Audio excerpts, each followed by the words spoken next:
Ako po, bookkeeper ako sa isang US client. So, kaya I have the privilege to work from home lang naman. Kaya God's grace din. And then ikaw? Tapos ako bus crew ako sa Genesis Company. Yung bus line dito sa amin. Ayun, Manila to Balanga. Day. Hindi talaga siya fix yung oras. Kasi halimbawa ganito, di ba pag may tricycle, first come first serve, kung sino yung unang dumating, siya yung unang bibiyahe, di ba? So sa bus company, ganun din. Kung sino yung unang dumating, siya yung Kaya walang kasiguraduhan lahat yung oras. Kaya minsan depende sa traffic. Pag na-traffic, matagalan yung uwi. Parang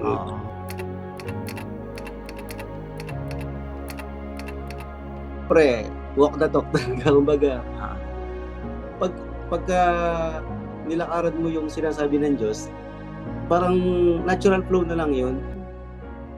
Number one talaga, deny yourself. Papakita mo talaga sa group mo na ito yung buhay na meron ka. Pag sinabi ng Diyos, gagawin mo kahit natatakot ka, kahit nahihirapan ka. Pero hindi naman siya ganun kadali na magbabattle muna kay ni Lord. Magre-resting muna kay ni Lord. Lord, wag muna. Parang natatakot ako. Ayaw kong gawin. Ganun. Pero mananalo talaga si Lord eh. mananalo talaga si Lord. Pag ginawa mo naman, magtutuloy-tuloy na. Parang natural flow na lang yung blessing na babagsak na lang pagka kumaga yung heart mo is naka-align sa kalooban ng Diyos. Kumaga yung heart mo, kung bakit mo ginagawa tong bagay na to, is tama yung motive mo. Hindi para sa affirmation ng pastor, ng leader, o nung kahit sino-sino pa man. Gusto mo lang dapat yung affirmation mo. Minsan kahit masakit, gagawin mo pa rin. Kahit natatakot ka, yung pwede kang mapahiya, nakakahiya yung gagawin mo, parang gano'n. Gano'n yung mga pumapasok sa isip mo eh. Pero sabi ko nga lagi ko sinasabi, handa akong mapahiya, wag lang matipid yung purpose. Ako naman, yung talagang pinanghahawakan ko is yung kasi napaka-importante ng intimacy with God, di ba? And through this intimacy, dun natin nare-receive yung revelation that comes from the Lord. Kasi, for example, we are watching preaching sa mga pastors, ganyan. They have revelations, but that revelation na sinishare nila sa mga tao, yun yung revelation ni Lord sa kanila personally. So, as a Christian, as a follower of Christ, dapat meron din tayong revelation na nanggagaling kay Lord because that revelation that comes from Him is personal to you. So, it is applicable to you and it will be powerful to you. So, give lang ako ng isang example ng revelation sa akin ni Lord. Kasi, dati, before kami maging SDL pa, nag-handle ako youth life group, tapos ikaw adult life group, right? Tapos yung mga members namin, unti-unting nawawala. Tapos sabi ko, Lord, bakit ganun? Sabi ko, ano bang nangyayari sa life group? Parang ginagawa naman namin yung alam namin dapat, pero bakit ganun? Sabi ko, parang mas lalo pang umuunti yung mga members namin. Then, sinabi sa akin ni Lord na, ikaw, sabi niya, gusto mo na magkaroon ka ng deeper relationship sa mga tao mo. Pero yun, gusto mo kapag katapos ng life group, umalis na sila, hindi ka nakikipagkwento. Gusto mo kapag katapos ng life group, hiwa-hiwalay na rin. So parang niremind ako ni Lord na unless I open my heart and my home to this youth, hindi talaga maglalago yung life group. So nung na-realize ko yun, and then I finally obeyed the Lord sa ganong revelation sa doon nagsimulang nag-grow yung youth life group. Actually, it birthed from one life group to 4 youth life group.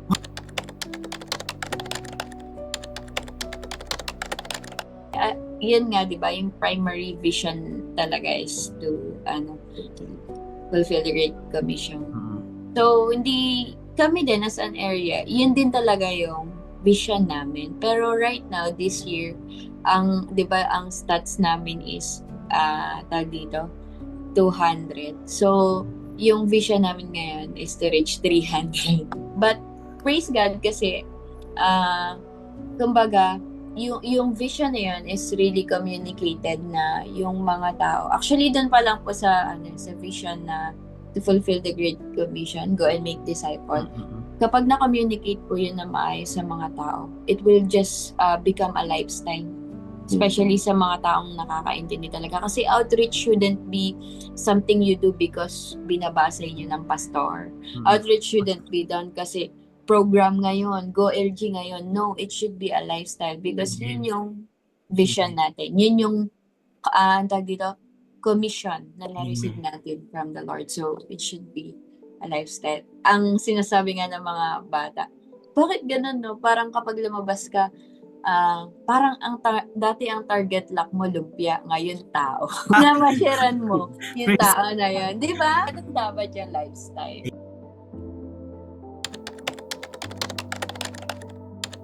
Personally talaga, ginagawa ko talaga yung outreach.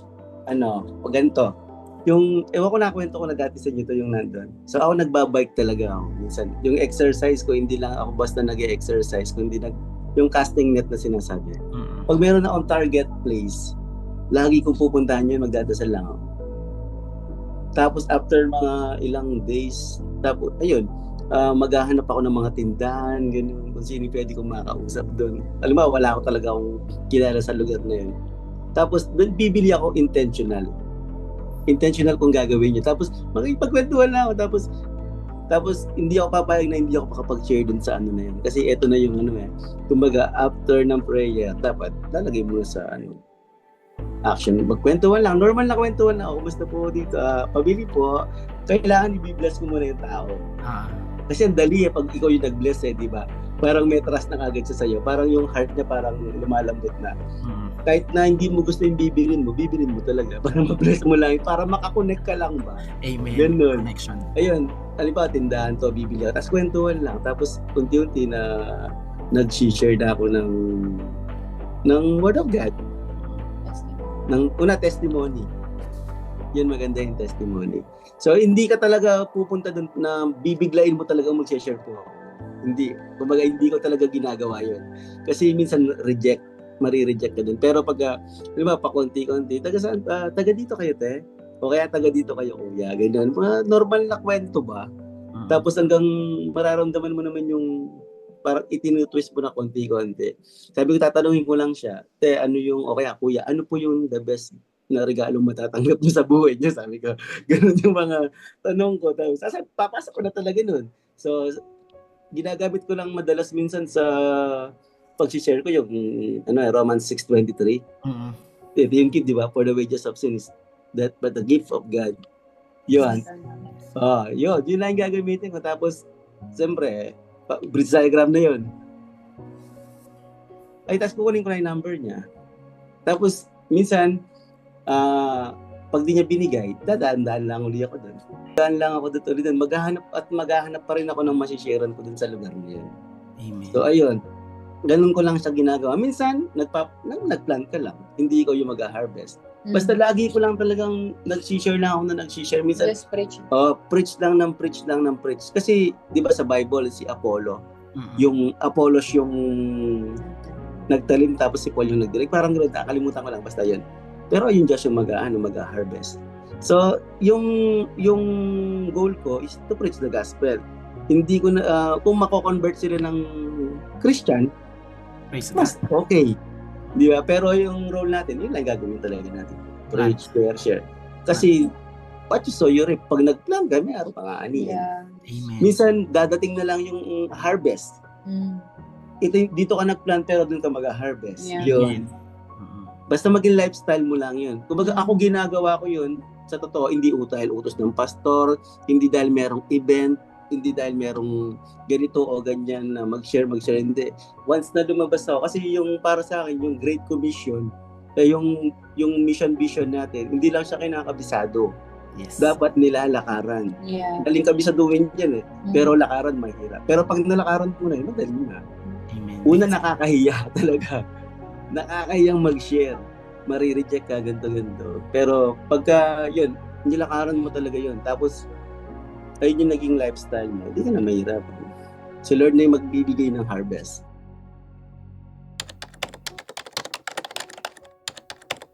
Hindi naman talaga couples yung hawak namin Kaya lang parang may prompting kay pastor na okay, or leading. Hindi ko alam kung prompting or leading. Basta sabi ni pastor, parang mag-ano tayo ng couple, sabi niya. Tapos kayo yung maglilid. Pastor, sabi ko, kakakasal lang namin pare namin dito sa sa ano na to, sabi ko, sa pinapagawa mo sa amin. Iba na lang, sabi niya. Hindi, sabi niya. Siyempre, kung leading yun, mag-grow naman yun eh. Kung hindi naman talaga galing kay Lord yun, mag-stop din yun. So, sunod lang. So, yun, sumunod kami yung isang live group ko, sabi, nag-outreach siya. So, yung in-outreach niya, kumbaga, may kaya, parang gano'n. Ano sila parang yung asawa niya supervisor sa PAGCOR, tapos yung lalaki parang si Kuya Elmer, ano siya sa kumpanya, parang, hindi ko alam yung position niya, pero manager. Meron siyang, alam ko lang, meron siyang secretary. So, ito yung unang challenge na kinaharap ko ba bilang So, pinapuntahan sa akin ni Pastor Lucky yun. Sabi niya, puntahan mo na yun. Ilang araw nang bumabalik sabi niya sa akin. Kumbaga, in-outreach nung live group ko. Tapos, hindi pa kami couple nun Hindi pa couple live group. In-outreach niya yun sila Kuya Elmer tsaka sila Ate Gemma. So, nakatira sila sa subdivision. Wow. Tapos pupunta ako doon naka-tricycle. Tapos, siyempre, totoo na-intimidate talaga ako kasi... Tapos naka-short, naka-t-shirt. Na-intimidate talaga ako kasi high school graduate na ako. Tapos nung kakausapin ko mga nakatapos ng pag-aaral. Sabi ko, Pastor, ayaw pa talaga. Sabi ko ganyan. Hindi, sige, puntahan mo yun. Sabi niya.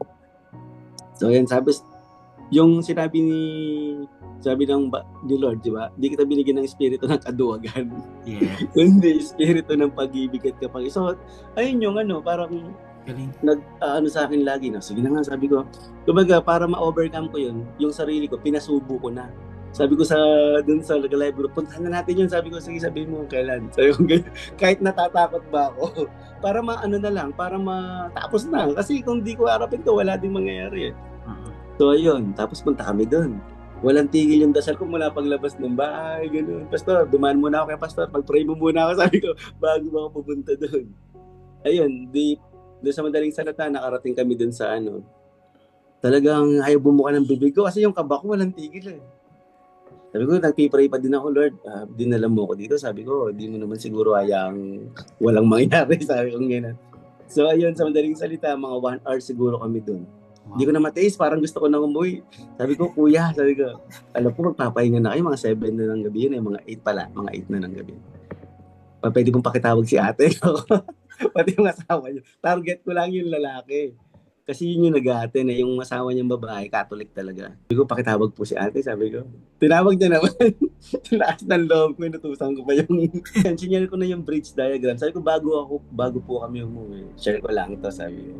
So, yun, sinare ko yung bridge diagram. Bahala ka na din, Lord. Na-deliver ko naman siya ng maayos. Tapos, ayun, naisama niya na rin naman yung asawa niya, yung babae. Wow, praise Oo, naisama niya naman. Sabi ko, Lord, salamat. Sabi ko, ganun.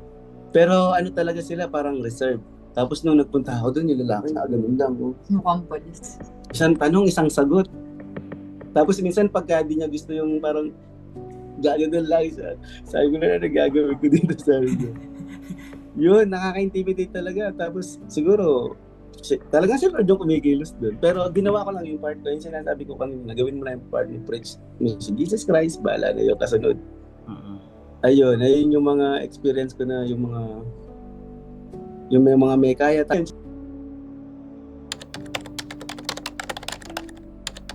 Tapos nung moving forward, nag-outreach na sila. Yun, meron na rin silang, kumbaga sila din mismo nag-outreach. Nag-dalawa mag-asawa. Oh, glory to God talaga. Yung mga reserve ngayon, sila na yung nag-outreach. They are doing what you have done to them. Kami na din yung nagsawa dun parang, uy, puntahan natin si parang gano'n. Yung sila na mismo yung, papasyalan natin yung kaibigan ko pag-pray natin. Meron silang, di ba sa Shepherd Palace? So yung live group ng mag-asawa na yun, malapit sa Shepherd Palace. From Bataan, pumupunta sila dun. They are handling their own life group na ngayon. Parang nabudol sila na. Actually, ano pa sila. Actually, CTA pa lang sila niyan. Kakabilang class pa lang nila. Magiging. Galing. Aim for 4 couples to live life.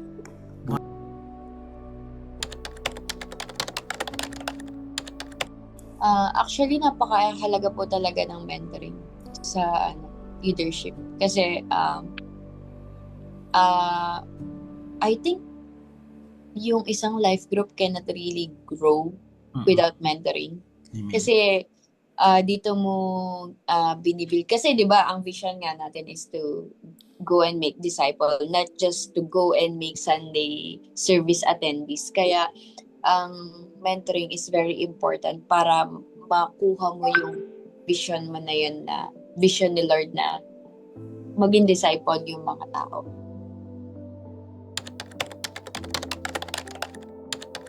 Ito, mga bagay na kailangan nating makita sa mga potential people or potential leaders. I think you know these acronyms, FAST and FAT. Ayun, faithful, kasi napaka-importante na kapag nag-say yes sila na kahit anong mangyari, unless emergency, they will show up sa gagawin nila. And yung syempre gagawin nila yun ng may humility and yung seriousness. Yan. Tapos yung accountability, yung willing silang i-open yung buhay nila. Not just yung, kasi some other people take accountability as magpapaalam lang, ganun. But actually, accountability is answerable. Ibig sabihin, your leader can say yes or no to you as a guide sa mga decision, especially sa mga decision makings na gagawin.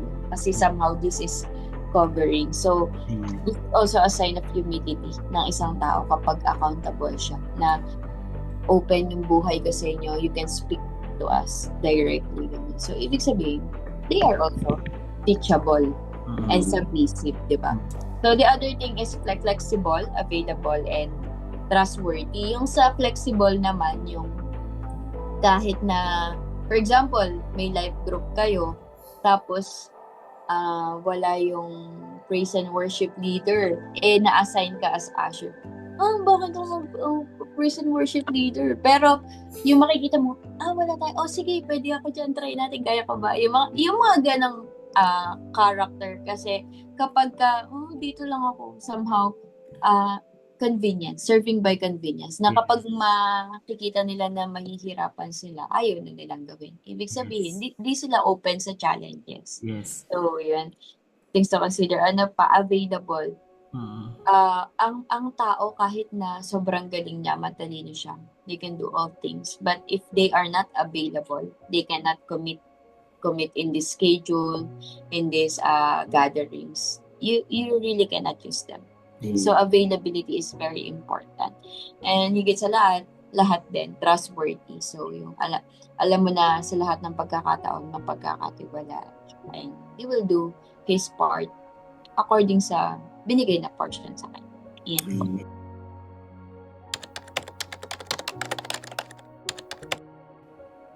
We start light. Very light. We start very light. Spiritual. Puro spiritual. Ito, ang tawag namin talaga dito is budol. Ganda. Ayun. Kumbaga, pagka umattend siya ng life group, talagang siya yung focus namin talaga. Kumbaga, inaano na namin yung apple of the eye. Yung life group namin, pag may umattend, dapat siya yung paborito. Sa kanya tayo. Tanungin niyo sa kahit anong tanong lang, pero yung magagaan lang, taga saan siya, gano'n. Basta lagi mo siyang i-entertain. Tapos, minsan yayain ko yun kahit di ko pasyal kayo sa bahay. Budal pa tayo minsan, mga ganun lang. Kape-kape, ganun. Tapos, aliba, uwian na. So, yung gagawin namin dun, papasyalan namin yun. Dadaan ka lang sa kanila. Mga 3 minutes, kukumustahin mo lang. Uy, kumusta, ganda. Pero intentional ka kasi yung nagkumukonect dun na hindi niya nalalaman niya. Kailangan, masipag ka. Supportahan mo yung nag-invite. Aliba, invite niya. Ako yung leader. So, supportahan ko talaga siya para hindi sila madalang mag-invite sa team. Tara, pasyalan natin sa parang hindi na sila pumupunta. Doon, papasok yung BFMP. Magkakaroon talaga ng fellowship dapat. Kwentuhan lang. Ngayon, kung couple yung na-invite, talagang meron akong tawag dito, bala na pang couple. Tuturuan ko kayo ng mga practical ways. Paano nyo yung marriage yung maging intact sa isa't isa. So, yun yung 5 A's ni Pastor. Lagi ko nang dala-dala yun guys. So, yun, yung appreciate, ganun. Appreciate mo yung isa't isa, ganun. Yun, tinuturuan na yung mga practical ways para kahit pa hindi puro pang spiritual. Tapos, pupunta kami doon ng hindi life group. Hindi mo siya i-text ng hindi life group. Ganun. Talagang, siya yung high priority ba? Magbibuild, intentional mo talagang gagawin lahat. Papakita mo talagang mahal mo yung tao. Amen. Para bumalik. Kasi kung hindi niya, kumbaga, ilalagay mo yung sitwasyon mo dun sa tao na kung ikaw yung umattend ng life group, tapos anong gusto mong maramdaman? Belongingness. Amen. Kasi kung hindi niyo paparamdam sa akin, kahit ako, hindi na ako babalik. Parang ganun. Yun. The first time na umattend yung tao sa life group, yun yung one shot mo na maparamdam talaga sa kanya na nandito ka sa tamang grupo. Parang babalik ka. Pagka sabi nga, di ba yung care? Pag maparamdam mo yun, ayun, parang unti-unti nag-engage na sila. Ganun yung mga strategy. Tapos pag may birthday, pupuntahan mo. Surprise mo talaga. Maglalaan ka talaga ng time.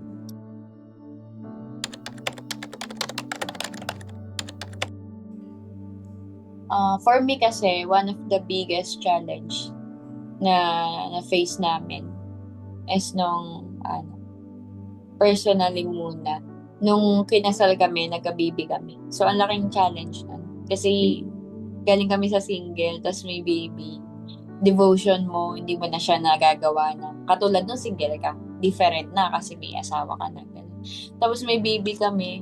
Sobrang, ang hirap ng time. At the same time, may mga trabaho pa kami, may ministry kami. So, parang dun somehow na, naman totally na shaken. Parang, nasundot yung faith namin na, kapag ganito na ba kahirap, magsiserve ka pa rin. So, nung nag-struggle kami sa part na yun, na nag-flow din sa namin. Kaya we really believe that yung ginagawa ng leader, admit it or not, it will flow. Flow out sa life group mo. Kaya napaka-importante that in everything you do, you seek God and you are faithful. Kaya yun, nagkaroon ng dry season. Oo, nagkaroon ng dry season nung panahon na yun. Kasi ayaw namin umarap sa tao. Hindi kayo natutulog ng gabi kasi yung bata, iyak nang iyak. Tapos kinabukasan live group. So, parang binrock talaga ni Lord dun sa na yun. Tapos yung mga tao nangawala. So, sobrang sakit nun. Kaya kasi, yun nga, sabi nga, magpo-flow. Alam niyo ba, nagpa-fasting pa kami nun? Para maramdaman lang namin yung presence. Para hindi lang kami mawala. Yun. Time na yun, nakwento ko na yata dati na nagkita. So yun, sabi ko, nag-iisip-isip, nakatalala ako kasi puyat na din, ganun. First time namin magka-baby na nasa amin. Wala yung mga magulang namin, andun sila, di nila alam yung pinagdadaanan namin. Yung parang gusto ko na sakalin yung anak ko kasi ayaw niya tumigil sa kakaiyak. Literal na, tumigil ka, parang napuprostrate na ako, gano'n. Kasi hindi kayo natutulog eh. Tapos yung nagbago talaga yun, parang tapos may life group, parang ano ba to, sabi ko, yung pwede bang pamilya ko muna yung elite ko bago sila, parang gano'n yung sabi ko na kay Pastor, sabi ko, ayaw muna, sabi ko, saka na yung kasi nagsasalita na ako out of emotion. Parang gano'n. So ayun, sabi ko, tas hindi mo pa maramdaman yung presence. Hindi mo magdi-devotion ka, nag-worship ka, wala talaga, dry. Sabi ko, Lord, ano ba ito nangyayari na ito? Mahirap talaga siya, pero pagka nagpakumbaba ka lang yung isang HSC nga yung sabi ko, Lord, kaya lang ako pumunta dun sa church kasi gusto ko na rin magpaalam. HSC, Holy Spirit. Pero antikas talaga ng mukha ko, nakaganon lang ako. Parang ayoko na talaga, parang pride. Yung pride, gano'n. Suko na talaga parang. Tapos, meron talaga akong, lagi kong kinukwento to sa mga nakakausap ko pagka ganito yung usapan. Na nung time na mainit ako, syempre ang sarap pag mainit yung konting worship lang, nararamdaman mo agad yung presence, nararamdaman mo agad si Lord. Parang sumasagot lagi siya sa panalangin. So, mainit ka kasi bago. So, yun yung pinangawakan ko na every time na atama rin ako, may ibibigay si Lord. Kasi yung mainit ka, sarap eh. Ibig sabihin, meron talagang Lord. Di ba? Ayun. Yun, nung time na umaten ako ng HSC, sabi ni Ate Chow, daw may problema ka. Doon lang ako nagising, tapos numiti lang ako para yung, parang, mamaya tayo magpapaalam na ako. Ito yung problema ko. Di ko alam paano ko sasabihin ka. Sabi ko, yung ituturo mo na yung towel. Pero buti na lang may Holy Spirit encounter. Amen. Yun, nag-attend ako doon. Doon na unting na-revive. Sabi ko, Lord, sorry. Nung naramdaman ko na yung presence niya, sabi ni Lord sa akin, ang dami mong itatapon, yung paglilingkod mo pa sa akin, sabi niya. Iyang-iya ako kay Lord. Sabi ko, Lord, patawarin mo sa kamangmangan ko. Sabi ko, ayun, doon na nagsimula yung yung kanta, di ko talaga makalimutan eh. Meet me here again. Here again. Yeah. Yun lang pala yung kailangan ko sabihin kay Lord eh. Ang dami. Ginawa ko din sa sarili kong paraan. Kaya hindi ko siya nakuha yung paano ko ano yung presence niya. Yung sinumbatan ko pa si Lord na sinabihan ko pa si Lord na pagka nag-backslide ako, kasalanan mo Lord. Sabi ko. Yeah. Oo, talaga. Kasi hirap na ako eh. Pares tayo. Basta yun, lumuhod lang ako nung yung kanta, ano pa lang, intro, Here Again. Alam ko yung kanta, Here Again. Ayun, minit ako ni Lord. Nag-Lord, meet me here again. So, yun, iyak ako nang iyak. Sorry Lord, ganun. Doon ako na-revive. Amen. Kaya, ayun lang talaga, grace na lang talaga ni Lord. Sabi ko, paano kaya kung di mabuti yung Diyos, baka ano na kaya yung buhay ko ngayon. Kung tinapon ko yung towel. Encounter ko naman kay Lord different. Kasi siya, nakapunta pa siyang HSE, ako breastfeed. Tapos parang ilang months pa lang nun, so hindi ako makalabas. Pero nag-LG ako dito kasi pumupunta yung mga bata. And then one time, magli-life group kami. Sobrang bigat ng pakiramdam ko na parang, ano ba to Lord? Ginagawa ko na lang ba to ng out of duty? Wala nang joy. Sobrang bigat ng puso ko. Tapos sabi ko, sige, hayaan mo na lang na ganito yung pakiramdam ko. Sabi ko kay Lord, talagang galit tayo sa Diyos. Sabi ko, sige Lord, kung talagang galing sa'yo ito, hayaan mo na lang. Pero pag nawala ako, kasalanan mo rin talaga, sabi ko. Pero kung hindi galing sa'yo ito, pakiusap, tanggalin mo na. Hindi ako masaya, sabi ko. Gusto ko naman talagang mag-serve sa'yo. Pero kung ganito yung nararamdaman ko, parang hindi na ako susulot. Tapos, alam mo, kinabukasan, nagising na lang ako. Literal na parang nabunutan ako ng tinig. Wala na yung bigat. Tapos unti-unti na-appreciate ko yung mga tao. Unti-unti na-appreciate ko yung joy in serving. Na parang isang decision ko lang na i-surrender lahat kay Lord. Binigay niya. Ganon ka-faithful si Lord na kapag naging honest tayo before Him, we surrender everything to Him. He will just come and meet you there, sabi nga niya. Kaya just show up in the presence of God. Kasi even though you feel like it or not, He will meet you there.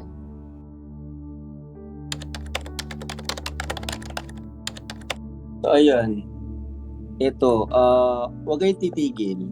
Tsaka pag may problema kayo, aminin nyo, accountable kayo, mag-account lagi kayo sa mga SDL, sa mentor nyo. Ito talaga yung nararamdaman ko. Tsaka huwag kayong lalayo. Pagka nag-struggle kayo, i-open nyo yung sitwasyon nyo sa una kay Lord, tapos sa mga leader din, sa higher leader natin. Kasi sila din yung makakatulong sa atin. Tapos kung ano yung hingi talaga tayong tulong, magtanong talaga tayo. Huwag kayong mahiyang magtanong. Magtanong lang na magtanong. Kasi nung kami din yung nagsisimula, mahirap talagang paano yung gagawin, ganito, paano kaya yung ganyan. Minsan, huwag kayong matatakot na nawawala yung tao. May talagang time na darating yung manlalamig yung ibang tao. Kumbaga,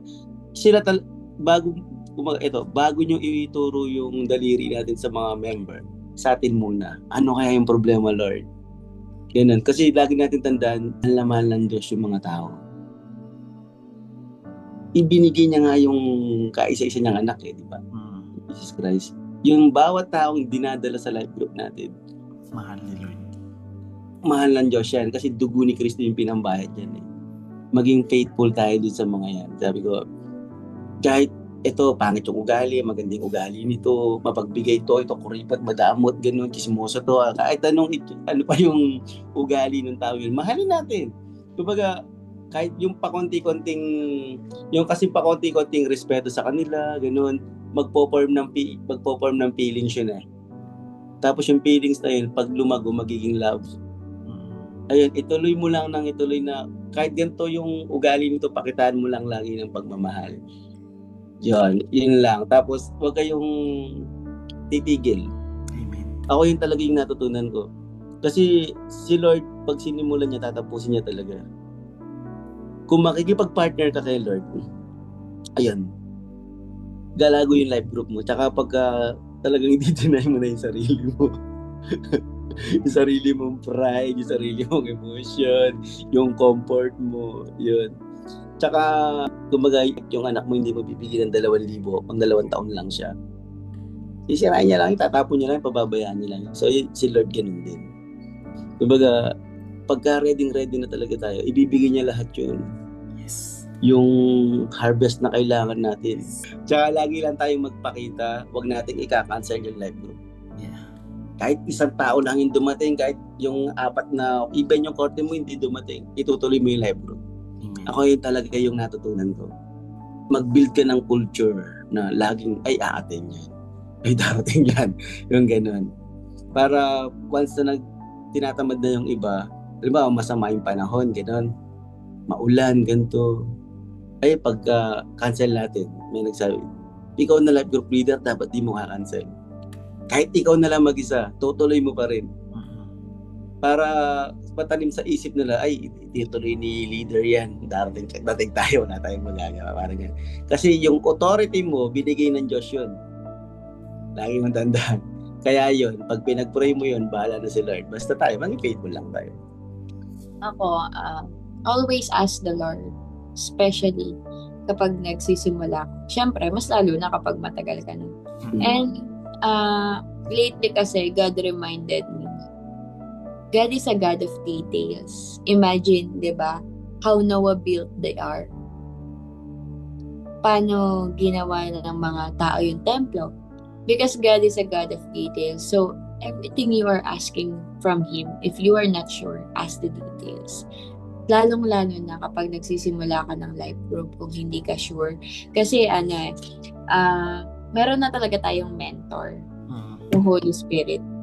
At yung life group, hindi siya as is lang sa nakalakihan nating life group na dapat may worship song, dapat pagkatapos lang, dapat welcoming, IB, and then worship. Hindi lang ganun natatapos yung life group. Life group means the group itself must have life. So, life group minsan, kakain lang kayo, sharing. Ask the Lord kung ano talaga yung kailangan ng group mo ngayon. Kasi marami na ring marami na ring mga bagay kami na ginawa na leading lang from God. Pero nag-work siya. Kaya napaka-importante din ng hard prep. Even ng mga dynamics to really connect to the Holy Spirit and ask Him kung ano ba talaga yung kailangan gawin.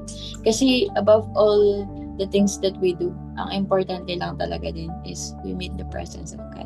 Because in the presence of God, we can only be changed.